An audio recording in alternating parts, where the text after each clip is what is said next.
There's going to be a lot more ice around our area by tonight. We are on storm watch this afternoon, just hours away from our first major snowfall of the season. Let's get right over to Elise Finch, who is tracking it all. Hi, Elise. Hey, Chris. So, yeah, we've been talking about this for several days now, and today is the day. It is still in New York City, the calm before the storm. I mean, you're taking a look at it. We have cloudy skies now, 31 degrees. Winds are out of the northeast at 14 miles per hour. We have seen some gusts to about 22. Temperatures definitely cold enough to support snow for most of the area. 19 degrees for Monticello, 26 for Scarsdale, 30 for Roslyn, 29 for Cranberry. When you factor in the wind, it feels like the teens and 20s.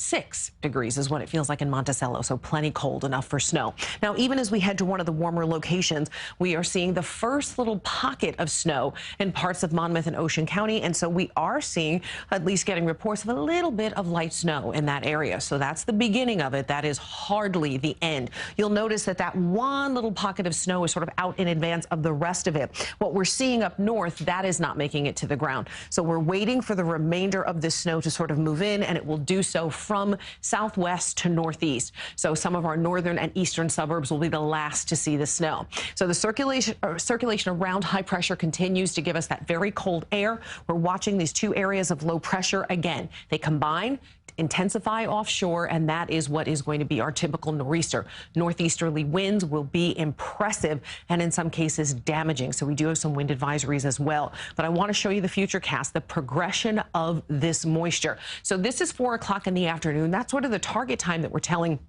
most people, especially as it pertains to New York City and surrounding areas, because that's when we're likely to see the steady snow. That's not to say you won't see any flurries or some very light snow showers at 1, 2, even 3 o'clock. But at 4 o'clock is when we are expecting that we'll start to see some steadier snow moving into New York City and surrounding areas. By 7 o'clock, most of the tri-state area is inundated with snow. As we head to parts of Monmouth and Ocean County, though, we are seeing heavy rain, and that'll be the case for a good portion of this storm. For everybody else, you are seeing snow pretty much from start to finish. This is 10 o'clock at night. We start to see very heavy snow in the overnight hours and early morning hours. We do get some mixing across parts of central New Jersey. This is 2 o'clock in the morning. Parts of Long Island, you will see some mixing. So that snow mixed with rain and potentially sleet as well. So we do get some mixing. It will keep those snow totals down, but you can see 5 o'clock in the morning for most of central Jersey. It's back over to snow. Same for most of Long Island. The snow finally starts to taper off around 8 o'clock tomorrow morning, and by 1 o'clock we should be done with this storm. Of course, then the cleanup begins. How much snow will we be cleaning up after? Well, the RPM is saying 13.7 inches in the city, 22 for Newburgh.